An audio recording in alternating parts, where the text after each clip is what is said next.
Welcome back, everyone, and thank you for tuning in.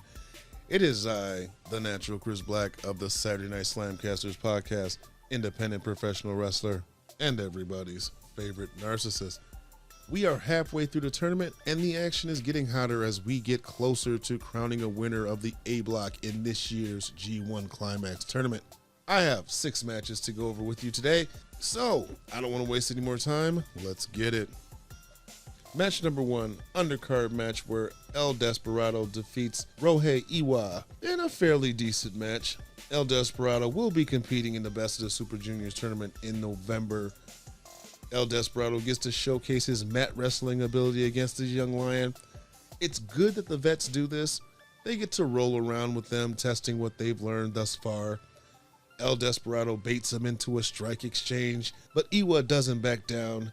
He gets a little bit of shine going, but El Desperado in the end wins by submission when he locks him in a leg hold and then stands up, and Iwa couldn't take it anymore, so he had no choice but to tap out. Now getting into the tournament matches. First match of the evening, we have Kenta defeating Himoru Takahashi.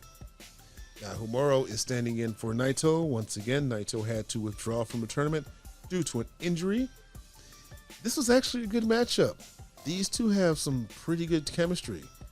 You know, I wonder if Himoru smokes herb, because whenever he comes out, he looks high as fuck. When he's walking to the ring, he got some serious stoner face going on. Himoru gets right in Kenta's face right before the introduction, and he attacks first, putting Kenta down with a hard drop kick. The fight goes to the outside, which is no place for a babyface. So, of course, Kenta takes control, throwing him into the barricades and into the post. Kenta is laying in some really stiff kicks during this match. He even mocks Naito's kneel with the raised fist. Himoru pissed off, but he's not getting too much offense. It's been pretty much all Kenta since the opening drop kick. Finally, Takahashi starts getting some offense in.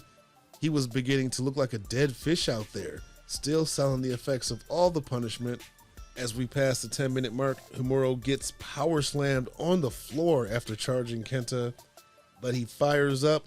After Kenta misses a double stomp, they start trading forearms, and Kenta throws Himoru into the ref. Kenta goes to the outside, grabs a chair.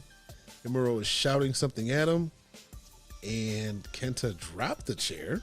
Starts punching, but Himoru is no selling the hits. He strikes back, hit the ropes, but Kenta throws the chair right in his face.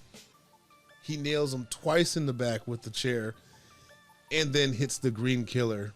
Face meets chair. The ref now is up, but Himoru kicks out. What the fuck? Kenta is laying the pimp hand down, just repeatedly, just smacking the shit out of him. Himoru gets one last fighting comeback, but is driven headfirst into the exposed buckle and then rolled up for the pin, just like he did Ishii. Kenta walks away with, well, didn't really walk away with him. He was handed the 2 points anyway, but he wins the match. Second match, we have Kota Ibushi defeating Tanga Loa. This is a first singles match between these two. Tanga Loa is looking kind of babyface-ish. On the outside, once again, not a place for faces. Kota Ibushi this time is throwing Tanga into the barricades, but he comes off and nails Ibushi with a spear. We're only 5 minutes in, and Tanga Loa is on top. They start trading blows with Ibushi, who wakes up, and they are now both no-selling the attacks until Ibushi takes him down with a stiff kick to the face. This was short-lived, however, because Tanga Loa quickly cuts him right back off. But Ibushi's never stays down for long. He fights up, tries a Kamigoye, but it gets blocked. Ibushi tries to get the reverse Kamigoye, but Tama turns it around and hits one on him. And then it happened. Tanga Loa gives Kota Ibushi a German suplex. Kota pops back up, gives Tanga Loa a German. Tanga pops up, blocks a running high knee, turns him around, hits a poison Rana. Kota pops right back up, but when he attempts to poison Rana, there's the botch. He kind of overshot the shoulders, And when he rotated back, he slipped off of Tanga Loa's back. Tanga still took the delayed bump. Man, that did not look good. But they moved past it. Kota Ibushi hits a Bomboye, goes for a Kamigoye, but is speared once again. He goes to pick Ibushi up, who slips down, picks him up for a tombstone, hits it, and then nails a Kamigoye for the win. Excellent match between these two, minus the botch.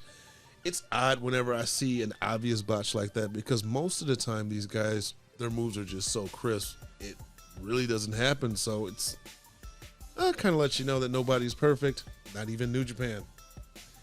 In the next match, Zack Sabre Jr. defeats Yujiro Takahashi like it could have went any other way. I wanted this match to be over quickly, just because I wanted to see Zack win in dominant fashion over this fucker. You know, Lord forgive me. So I'm looking at Peter, it's just like, damn, this woman's fine. You know, I wonder if Yujiro is hitting that. I would hope she has better taste. Anyway, so apparently Yujiro was an accomplished amateur wrestler, so he tries to hang a bit with Zack. He keeps trying to low blow Zack, but he keeps getting caught. Zack is just a little too smart for that. Zack is going after the arm. That seems to be what he's been submitting his opponents with lately. Yujiro gains a slight advantage after biting the foot of Zack and using his pimp cane. Where the hell was the ref? You know, it's so painful to watch Zack sell Yujiro's weak-ass offense. But Zack comes back, punishing the arm some more with some moves that I haven't seen before. Like, Zack, very innovative with his moves. I'll admit, Yujiro having to work Zack's style of match forces him to use more clever attacks and reversals, so I'm actually going to give Yujiro the thumbs up during this match. Yujiro reverses one of the arm submissions and turns it into the Miami Shine, which is the move of that weird looking angle slam. He hits the pimp juice for only a 2 count, so I guess it doesn't work as a finisher anymore. He attempts a big juice but then gets caught. Zack traps the arm, gets the leg scissors, and Yujiro has no choice but to tap out. Zack picking up another 2 points. In the next match, we have Shingo Takagi defeating Toru Yano. The ref is thoroughly checking Yano at the start of this match. Normally, I try not to complain about Yano's matches because they're usually entertaining, but this bag shit that's going on lately is not doing anyone any favors. For some odd reason, Yano convinces Shingo to put the bag over his head, and Yano quickly tries to roll him up. Again, this bag gimmick is dumb. These people are acting like they just can't snatch it off. They're wandering around like it's just stuck on their head. Both men removes the corner pads, and then they start, jousting with them. Shingo clotheslines them and takes control of the match. Yano gets in Shingo's face, trading blows, and even gets a nice belly-to-belly to Takagi. Yano tries pulling the ref in the way. Low blows. Shingo tries to roll him up for a 2 count, but doesn't work. Shingo pulls Yano's shirt over his head and then drops him with a Last of the Dragon, and that's it. Pretty short match. And in our main event, Tomohiro Ishii defeats the Great-O-Kahn. It's a real long lockup between these two, each trying to outpower the other. They try knocking each other down with shoulder tackles. O'Khan wins that exchange. They start exchanging forearms. Ishii getting the best of them this time. They're both still selling, registering the arm. Ishii loses control of the match when he's taken to the outside. Great-O-Kahn zeroes in on that arm. Ishii, not to be one to get eaten up, dishes out some punishment of his own. Starts forearm chopping, does a forearm chop combo in the corner.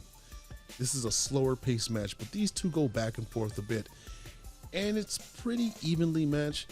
Khan is still a bit more dominant, but not as dominant. These two are trading chops. Ishii no selling the forearms.